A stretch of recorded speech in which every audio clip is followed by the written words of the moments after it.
the purpose of this attack by Ukraine, we kind of say, is twofold. One is the direct, degrading of military capability of Russia, but the other, the more important aspect of this is the information war, the ability to try to get the West drawn back into this conflict and to get Trump into this conflict and to see if NATO can come really start World War III. How effective do you think that this operation was in achieving something like that? Well, all these provocations so far have failed because they're dealing with, Mr. Cool himself, Vladimir Putin. And we have never seen him respond emotionally to anything that's been done, often to the frustration of the people around him. But that's who he is, and so I don't think it's going to be successful at all. If that was the aim, and I think it was the aim. Well, Putin has to respond, right? You believe that? Yeah, I think but again, it'll be carefully calibrated, and as we've seen in the past. It's a fine line to tread, though. It is. Because the narrative that's coming out now is that, whoa, look, Ukraine is still in this fight. Everyone's saying Ukraine's on its last legs. Zelensky doesn't have any cards, is what Trump said. And now there's these memes going around. Zelensky has all the cards. He's got four aces in his hand right now. So if that's true, if that narrative keeps on being pushed out, and we know how susceptible someone like Trump is to narratives, then all of a sudden it's like, yeah, maybe we can win this war. Ukraine is in the fight. We just have to put a little bit more pressure, take the gloves off, let them do their thing, and we'll be fine. So that's the other risk. If he doesn't respond forcefully, this also gives impetus for the West to get more involved. And it's like, actually, yeah, we can do this. We can push it back. Like I said, you look at the map, it's hardly moved in the past 3 years. Russia doesn't, they can't handle it. That's what's going to be pushed out there. Yeah. I think there's no question about it. And that's been true of, all kinds of Ukrainian provocations and really harebrained schemes like the Kursk incursion or the Krinky beachhead.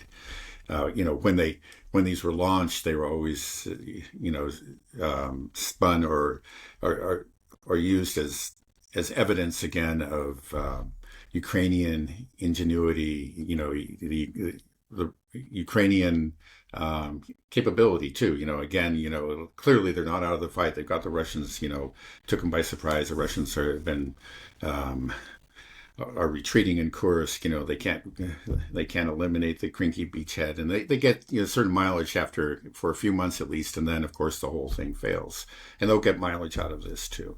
There's no question. So it's something that Zelensky and the Ukrainians, I think, are quite good at. They understand their Western audience. They pull off these stunts. Again, the military impact, the impact on, what's actually happening at the battlefronts is minimal or often just zero. There's no impact whatsoever. But they get all that, they get a lot of mileage in terms of information warfare. And that, it just gives the impression, it enables Western leaders to maintain their delusions. I think it helps them. They latch onto these. Keir Starmer and others, when these happen, they say, yeah, Ukraine can do it. We've got to stand by Ukraine. We've got to send them another 100 tanks or whatever if we have them. Well, we don't, but we'll send them 20 or something. They'll send them $5 billion in any case. We'll do that, 5 billion euros. So, it is effective. It does help Ukraine stay in the fight a little bit longer. It doesn't avert the final defeat, by any means. It doesn't fundamentally change the course of the war, not even close to it. And while all this was going on, the Russians continued to advance. They're advancing at a faster rate than they have any time earlier this year, and they're pretty much back up to where they were at their peak in November of last year. And there's no reason to think that anything the Ukrainians did is going to affect that. But in information land, you'd have to say it's a victory for the Ukrainians. Right, and that will and can affect the course of the war, right? I mean, we're seeing it won't affect the ultimate outcome, but it can, prolong it. Yeah, well, I mean, just the fear that I have is that we might get involved in a direct conflict with Russia, the way things are going. Like the chance of a negotiated peace settlement right now seems absurd, especially there's supposed to be talks Yeah. in Istanbul right now. It's not going to happen. And we see these, attempts to escalate and just the willingness of Western European leaders to to do whatever it takes to get their countries more and more involved in this war. And so it's just this slow creep that I'm afraid is Hmm. going to happen. And then all of a sudden, before you know it, yeah, we have to send troops to Ukraine. Oh, clearly, this is that it'll slow. They'll be able to make the narrative, control it enough to get that messaging out, and then this actually happens. Like that's what I'm afraid about. I mean, you Yeah. mentioned like Kursk or Krinky Bridgehead as getting a lot of mileage out of those operations, but I feel like this operation they can get even more mileage because first it was deep into Russian territory, and they're not going to have the same type of clear defeat and with these Mm. operations because Krinky and Kursk and most analysts were like, this was stupid. They're not going to be able to hold on to this. Was a terrible idea. It was clear to everybody. And then they have to, all of a sudden they lose all these men, all these equipment. And they're like, oops, yeah, they look dumb. They're not going to have that same type of Hmm. fallout from this type of operation.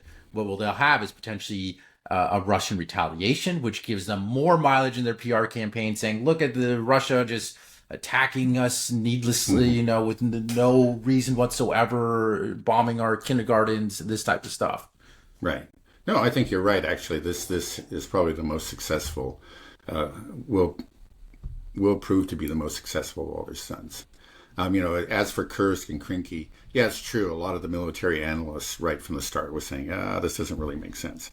But the, you know, but by and large, in the mainstream media, you're getting a lot of very enthusiastic, almost deliriously optimistic kind of reports initially, especially in the case of the Kursk incursion, and that lasted for a few months, and then they gradually it disappeared, and now nobody talks about it. That never happened. It didn't matter. It wasn't important. Whatever.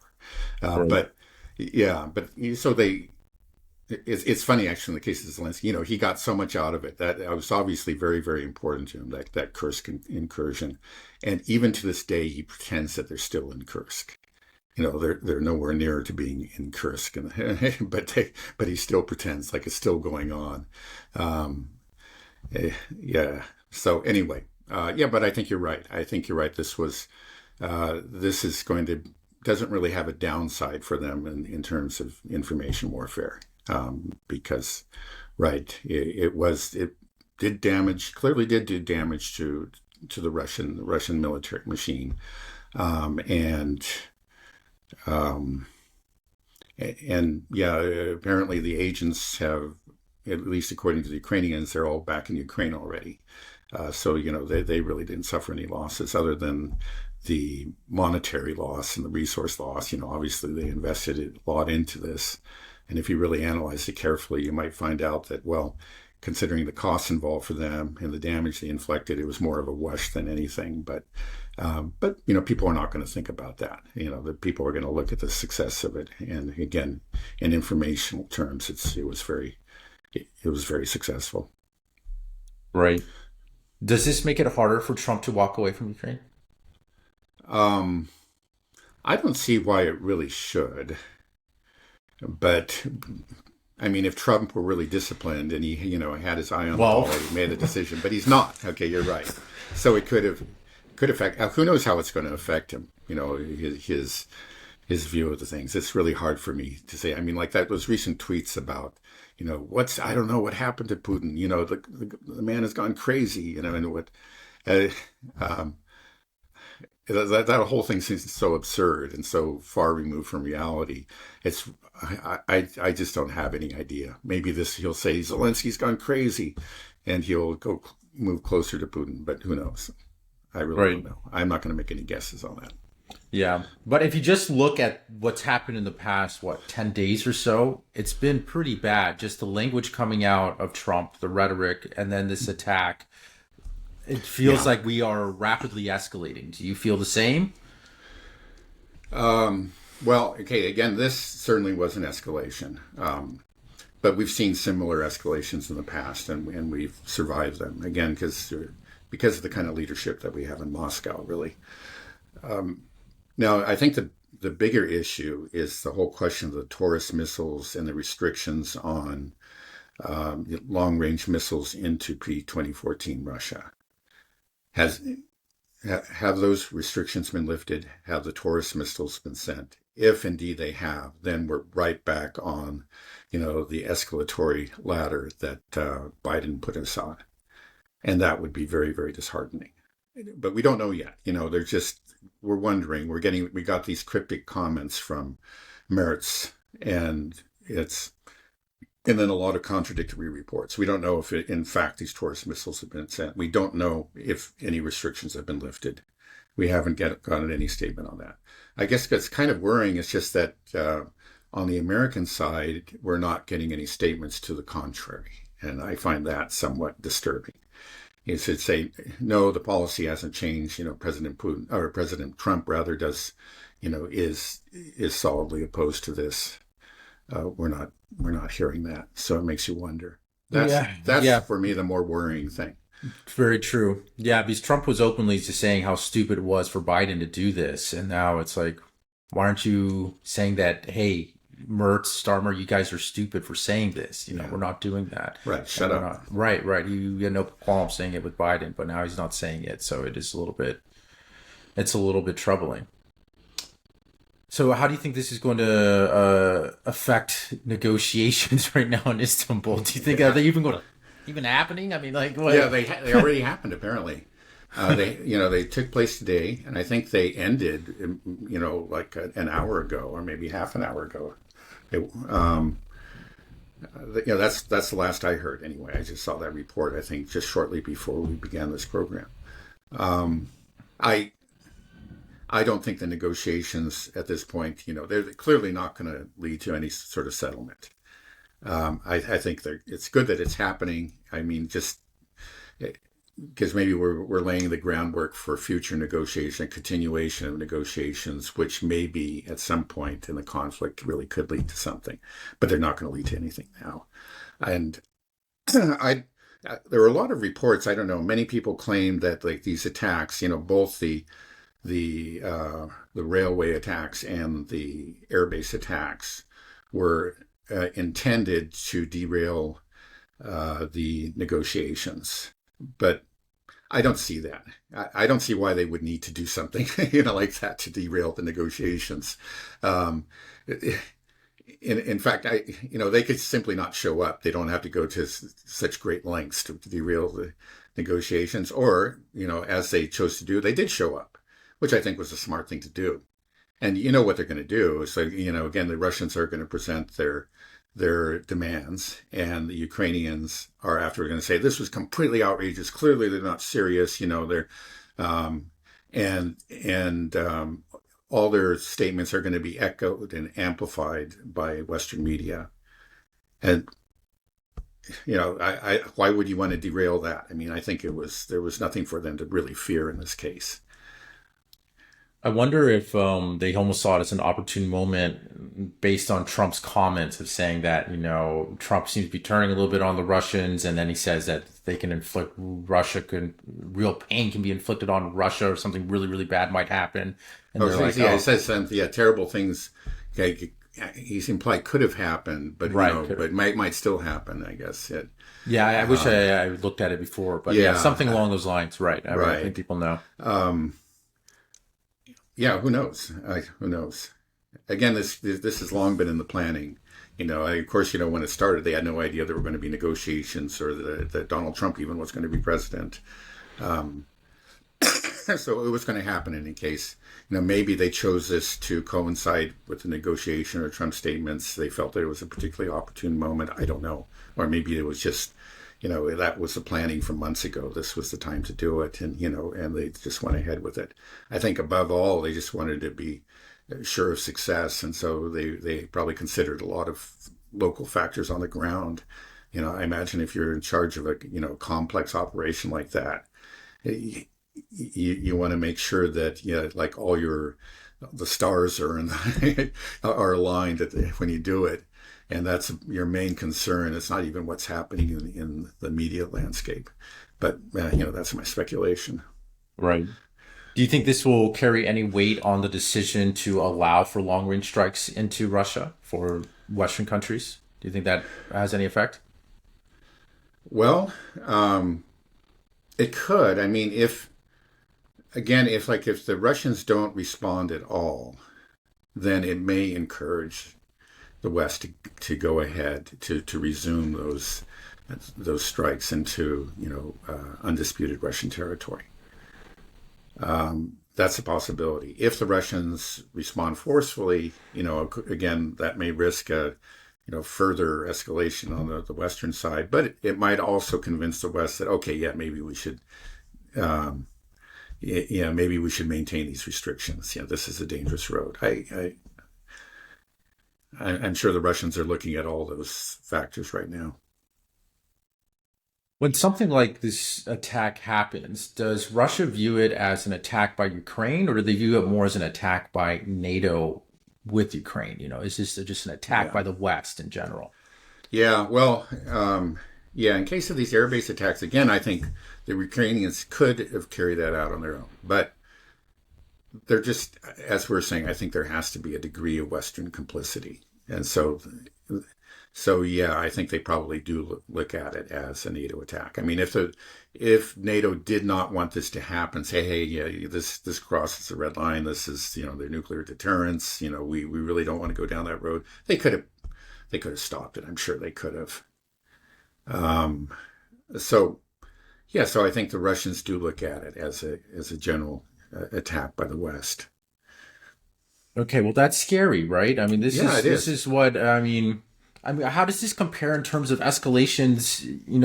Like allowing attackums. Because there were specific regions that were allowed to be attacked with the attackums, right? They were saying Right. just basically right across. There was a Yeah. short Initially, range. right. They said Kursk, but they ended up also striking, I think, well, Bryansk and maybe Bryansk. Volgograd as well. Um, there may have been even another region. So they quickly went beyond the initially stated scope. But it was still, they weren't, well, they didn't even have the means. I mean, these missiles like the ATACMS have a range of 300 kilometers, or roughly 190 miles.